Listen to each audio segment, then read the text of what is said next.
Salamlar hər kəsə, hər birinizi xoş gördüm. Mən Həsənova Nərmin. Fes Akademiyada Azərbaycan dili üzrə mentor müəllimiyəm. Gəlin sizə bugün izahımızda kök və şəkilçi haqqında, əsasən də leksik və qrammatik şəkilçini bir-birindən necə fərqləndirək sualına cavab tapaq.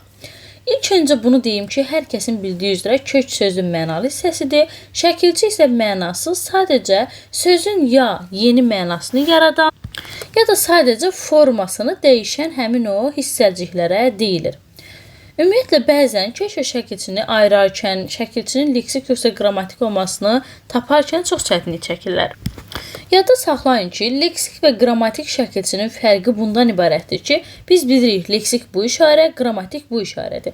Leksik şəkilçi sözün birbaşa məna dediyimiz o hissəsinə, axı demişik leksik söz dəyişdirici, söz düzəldicidir. Leksik şəkilçi birbaşa sözün o kökdəki mənasını yeni bir məna qatır, yeni bir mənaya çevirmiş olur. Yəni, sözün kökündəki o əsl mənanı yeni mənaya çevirən leksik olur. Oradakı mənanı heç də yeni bir mənaya çevirməyən, heç də yeni bir anlayış yaratmayan, sadəcə biraz görünüşünün formasını dəyişən qrammatik olmuş olur. Bax, elə ən rahatı kitab sözündən götürsək, kitab. Biz kitabın da desək, kitablar da desək, məsələn, kitablar olsun.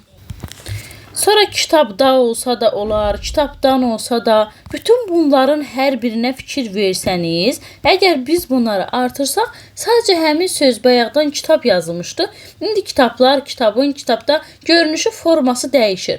Amma həmin o kitabdan başqa bir məna əlində varmı? Yoxdur. Yenə də bayaq kitab idi, indi kitabındır, indi kitabadır, kitablardır, kitabdandır, kitabdadır. Sadəcə onun görünüşü, forması dəyişdi. Daha heç bir yeni bir məna kəsb etmədi. Demək, bu tip şeyləri görsəniz, biləcəksiniz ki, bu qrammatikdir. Yeni heç nə əlimdə yoxdur. Bəs leksik qoşduğumuz zaman bu necə olacaq? Baxın, biri var kitab, biri var kitab. Biri var kitabxana ola. Biri var kitabxana, buradan elə yazaq. Kitabxanaçı ola. Baxın, bayaq bir dənə kitab oxumaq üçün vəsaitdən söhbət gedirdi. İndi böyük bir kitabxana, böyük olsun, kiçik olsun fərqi yoxdur. İndi bir məkan, bir yer nəzərdə tutulur ki, bura kitabxanadır. Və sonra isə o söz də dəyişdi. İnsan məzmununa çevrildi, kitabxanaçı olmuş oldu. Yəni ki, qısacası burada yadda saxlamalı olduğunuz budur ki, tamamən məna başqa bir şeyə çevrildi. Eləcə də dənizçi olsun, bağban olsun. Bayaqdan bağ idi, meyvələrin olduğu yer. İndi ona ban artırdım, bağban oldu, ona baxan insan oldu. Ya da bağlıq oldu, yenə də leksik şəkilçi ilə işlənmiş oldu. Və bunları bir-birindən hələ ki sizə məna cəhətdən açıqlamış oluram. Birazdan çox rahat, artıq mənanı dərk edəndən sonra bizə daha praktiki izah verəcəm ki, o izahla siz imtahanda həm bu cürə məntəqiyə də salaraq, həm də həmin yoldan istifadə edərək özünü həmişə ödəyən o qayda ilə leksik və qrammatik fərqləndirməyin yolunu tapmış olacaqsınız. Və bir də bəzi şəkilçiləri bir şeyə qoşduğumuz zaman, mən buna eyni köklü sözləri keçdiyimiz zaman da sizə buna aid bir izah da vermişdim ki, əgər bir şəkilçini başqa bir sözə artırdığımız zaman, məsələn, feildən isim yaradırsa, məsələn, isimdən feil yaradırsa, siz həmin şəkilçini bir növ yadda saxlayın və digər sözlərdə də yerinə qoyun. Görün, özünü ödəyirəm. Məsələn, yağ ismi var əlimdə, yağ ismi var. Üstə gəl la şəkilçisi ilə leksik oldu. Nə et yağla? Bayaqdan yağ idi, indi söz tamam dəyişir, yağlı oldu. Nə et yağla? İndi gəlin görək, bu la şəkilçisini başqa sözlərə də artıranda isimdən feil yaradırmı? Bu məntiqi tutmuş olar. Məsələn, başqa bir isim götürürəm, duzla. Baxırsınız, həqiqətən də yenə isimdən feil yaratdı. Demək ki, mən la şəkilçisini isimdən feil yaradan bir şəkilçi kimi beyin yaddaşıma vura bilərəm. Görürsünüz, daha kitabdan heç bir əzbərçilik etmədən mən bilmiş oldum ki, la şəkilçisi feildən isim yaradan şəkilçiymiş. Bax, bu şəkildə məntiqlə siz də heç bir əzbərçilik etmədən bilə bilərsiniz ki, nədən nə yaranırmış. Məsələn, gəlin gəl şəkilçisini araşdıraq. Deyirəm ki, süpürgə, süpürgə. Mən deyirəm ki, hətta gəlin çilik də artıraq, sözümüzü biraz uzadaq. Sözümün kökü təbii ki, süpürdü. Süpürməkdən süpürgə yaranır. Bax, feildən isim yaratdım. Süpürmək feilinə süpürgə ismi yaratdım. Sonra deyirəm ki, gəlin bunu başqa bir feilə də qoşaq görək. Ondan isim yaranarmı? Deyirəm dön, gəl. Deyirəm bölgə. Daha sən hardasa bölgə sözünü görəndə bölməkdən nəyisə kəsməkdən bölgə necə yarandı ki? Məncə bu yanlışdır. Bölgə bütöv kökdür desəniz, bu yadınıza düşəcək ki, süpürməkdən də süpürgə olur, dönməkdən də döngə olur, bölməkdən də bölgə olar. Deməli, gə leksik və feildən isim yaradan şəkilçi imiş. Bax, bu şəkildə siz artıq bir neçə sözdə də bunu əvəz edib yerinə qoya bilirsinizsə, görmüş olacaqsınız ki, özünüzdən bir dənə də şəkilçini bilmiş oldunuz ki, burada da feildən isim yaradan oldu. Feildən isim yaradan şəkilçi kəşf etmiş oldunuz. Artıq heç bir əzbərçilik etmədən bir neçə sözə qoyaraq siz də bilmiş olursunuz ki, nədən nəyi yaratmaq olurmuş. İndi o heç bəzi şəkilçilərin amonimliyi də var. Tutaq ki, birgə kimi zərf də düzəldə bilər. Bu öz yerində. Amma hamısı da amonim olacaq deyə də bir şey yoxdur. Və ya olacaqsa da deyəcəksən ki, hə, amonimliyi də var. Bu formada da olur, bu formada da olur. Əsas odur, mənim o formada sözlərim də var. Yəni, qısacası, belə sözlərdə, belə şəkilçilərdə leksik yoxsa qrammatik olduğunu tapmaq üçün sən onu başqa sözlərə də qoyaraq tapa bilərsən. Bəli, bizim sözümüz nə idi? Süpürgəçilik. Süpürgəçilik. Baxın, davam etsəniz görəcəksiniz, süpürməkdən süpürgə ismi yaranmışdı. Süpürgə bayaqdan cansız süpürdüyün o əşya idi. Süpürgəçi isə onu edən, onu icra edən şəxsdir. Bu işi görən şəxsdir. Süpürgəçi insandır. Süpürgəçiliyi isə həmin o peşədir. Eləcə də mən bunu digər isimlərə də qoşsam, dənizçi və yaxud da kitabçı, kitabxanaçı görərəm, eləcə də neftçi görərəm, insan məzmunları bildirər. Və bu insan məzmunları da görərəm ki, çi şəkilçisi ilə yaranır. Və mən lik şəkilçisini başqa sözlərə qoysam, görərəm taxılçılıq, bostançılıq, üzümçülük və yaxud da müəllimlik, həkimlik, eləcə də süpürgəçilik və s. tiplərdə mən görəcəm ki, artıq lik şəkilçisi də peşə yaradır.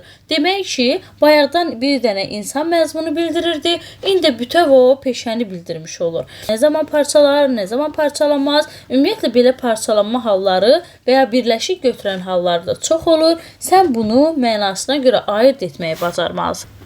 Və belə qaydalarımız da var ki, bunu yadda saxlayın ki, ümumiyyətlə söz kök, üstəgəl qrammatik şəkilçi və ya təkcə kök şəklindədirsə, belə sözümüz mütləq sadə söz adlanacaq. Əgər mənim sözüm kök, üstəgəl bir dənə belə leksik varsa, üstəgəl istəyir nə qədər qrammatiklər olmuş olsun, yenə də bu söz düzəltmə olmuş olacaq. Bax, bunları yadda saxlayın ki, ümumiyyətlə kökün üstünə bircə dənə belə leksik gəlibsə, artıq bu düzəltmə olub. İstəyir en qədər burada qrammatik olsun, o demək deyil bu sadə olur. Bu yenə də düzəltmə olaraq qalır. Və yaxud da söz 2 və daha artıq kökdən ibarətdirsə, onun üstünə istənilən qədər leksik gəlsən belə, bu söz yenə də mürəkkəb olaraq qalacaq. Bunu yadda saxla. Əgər 2 dənə kökdən ibarət varsa, bu artıq bir dəfə mürəkkəbdirsə, nə qədər 100 dənə də 1000 dənə də leksik artırsan, yenə də mürəkkəb olaraq qalacaq. Daha düzəltmə sayılmaz. Asla və əsla mürəkkəb sayılmaz. Bunu da bu şəkildə qeyd kimi bir tərəfdə yazsanız yaxşı olacaq. Bəs bizim bəzi sözlərimiz var ki, biz onu başqa şəkilçidə leksik şəkilçi kimi görürük. Amma bəzi sözlərdə isə biz onu bir kök kimi götürürük. Bəs bu necə olur? Gəlin bu tiplərə baxaq. Məsələn, bir sözüm olsun qaynatmaq. Bir sözüm olsun dağıtmaq. Dağıtmaq. Dinləmək. Dinləmək. Danlamaq. Danlamaq. Və s. Hətta birində yazım söyləmək. Söyləmək. Bax, qaynatmaq sözündə mən baxıram ki, nəsə bir şey qaynaya ki, onu qaynatmış olam. Buradakı t leksik t olmuş olur. Feildən feil yaradan leksik t şəkilçisi olmuş olur. Bəs dağıtmaq tipdə mən bu t-nı niyə ayrı götürmürəm? T və ı-tın parçalanmış mövqeyi var axı leksik şəkilçi olaraq. Yadda saxla ki, köklə yeni yaranmış söz arasında mütləq məna bağı olmalıdır. Bu nə deməkdir? Əgər mən uca zirvəsi olan bir dağı düşünsəm və yaxud da nəyisə çox qaynayıb dağ formasında olmağını düşünsəm, həmin o məna ilə dağı kök götürsəm və dağıtla yeni yaranmış söz olaraq götürsəm, nə uca zirvəsi olan bir dağla, nə də nəyinsə çox qızmış forması ilə dağıtmağın nə mənə əlaqəsi var? Axı heç bir mənə əlaqəsi yoxdur. Nəyisə dağıtmaq, nəyisə uçurmaq, söhmək mənasına gəlirsə, axı bunun onlarla heç bir mənə bağı yoxdur. O səbəbdən dağıt sözü bütöv kök götürülür və sadə olmuş olur.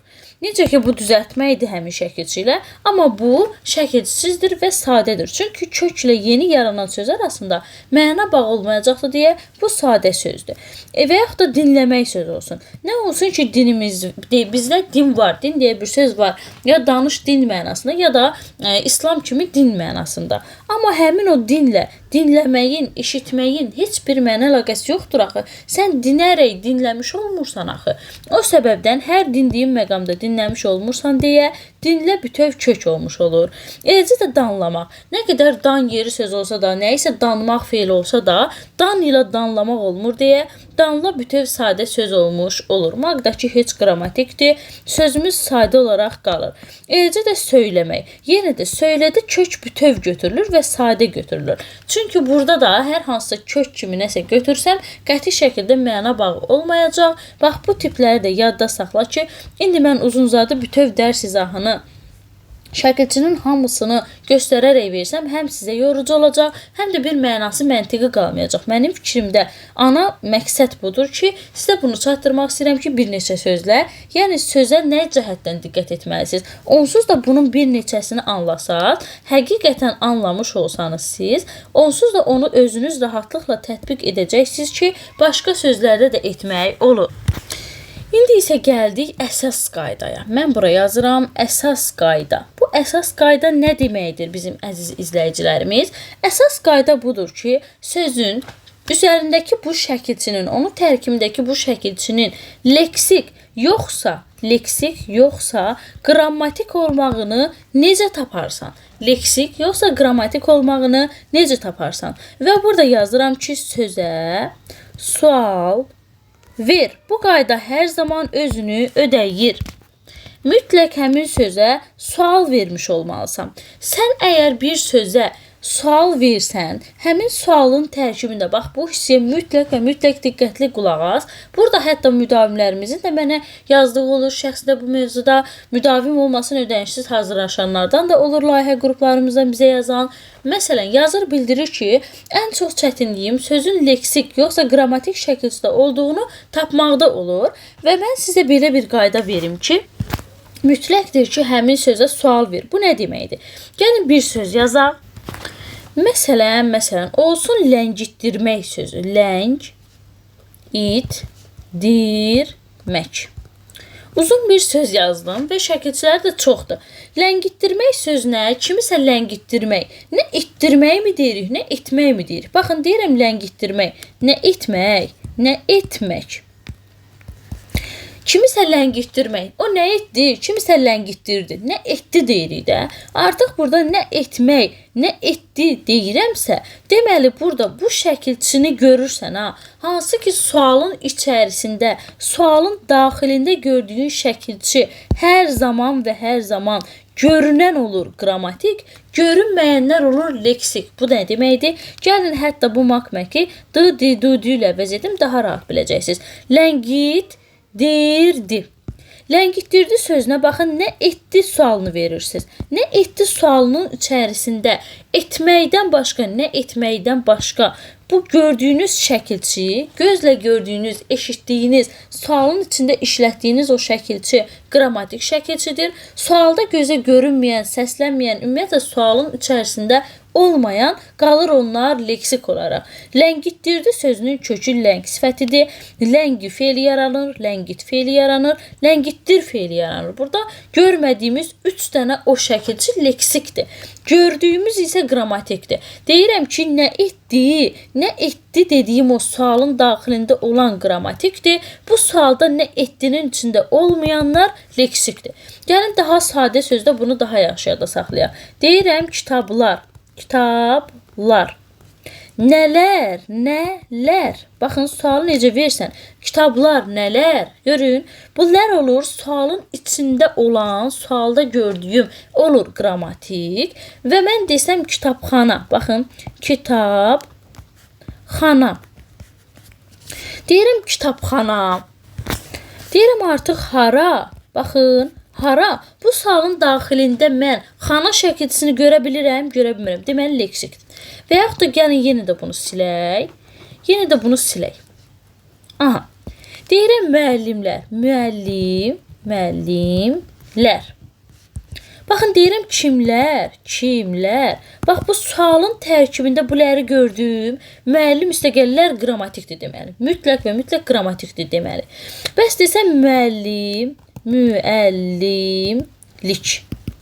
Deyirəm müəllimlik. Bu peşədir də. Nə? Müəllimlik. Artıq nə müəllimlik deyirəmsə, bu sualda nə bax təkcə haldadır. Nənin yanında nəlik demirəm axı, müəllimlik nəlik? Deyirəm nə müəllimlik. Artıq bu lik leksik olmuş olur.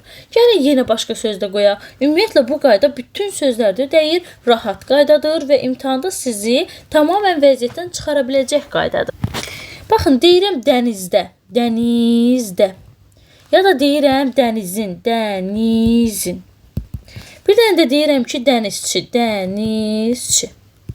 Yadda saxla, deyirəm dənizdə, harada, harada.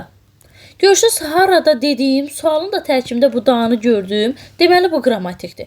Deyirəm dənizin, haranın, haranın. Haranın dediyim, buradakı bununu gördüm. Deməli, dənizin, buradakı nədir? Qrammatikdir. Sualın tərkibində varsa, deməli, qrammatikdir. Bəs deyirəm dənizçi. Deyirəm artıq dənizçi kim? Dənizçi. Kim dedim? Deməli, bu sualın tərkibində kimçi demədim ki, kim dənizçi deyirəm. Kimçi demirik ki. Kim dənizçi deyirəmsə, sualın tərkibində şəkilçi yoxdursa, deməli, leksikdir.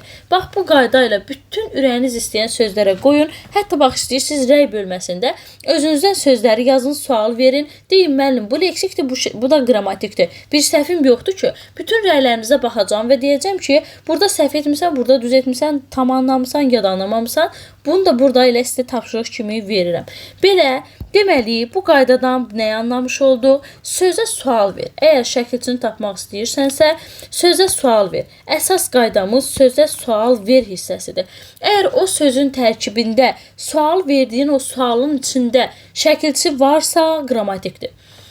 O sualın içində şəkilçi yoxdursa, həmin sualda görmədiyin o sözdə olanlar leksikdir. Kitabxana deyəndə hara deyirəmsə, olur xana, leksik. Kitablar desəm, nələr deyirəmsə, lər olur qrammatik. Deyirəm kitabdan, kitabın, kitaba, nəyi, nədə, nəyi deyirəmsə, sualların içində o şəkilçiləri görürəmsə, qrammatik. Desəm ki, kitabxanaçı, kim deyirəm, birbaşa kim dedim. Nə xanaçı demirəm ki, kim deyirəmsə, xana da, çı da leksikdir. Bu formada bunu yadda saxla. Tapşırığımız olsun, tapşırığımız özünüzdən bu tipli sözlərdən yazın, sonra ona sual verin, sonra şəkilçisinin leksik ya qrammatik olduğunu da qeyd edin. Və bir şey də yazmanızı istəyirəm ki, bu qaydanı bilirdinizmi, yoxsa yeni öyrəndinizmi və anladınızmı? Bu haqda da bir şey yaza bilərsiniz. Belə, əziz izləyicilərimiz, bugünkü izahın sonuna gəlmiş olduq. Ümid edirəm ki, faydalı olmuşdur. Sağ olun, sağlıqla qalın.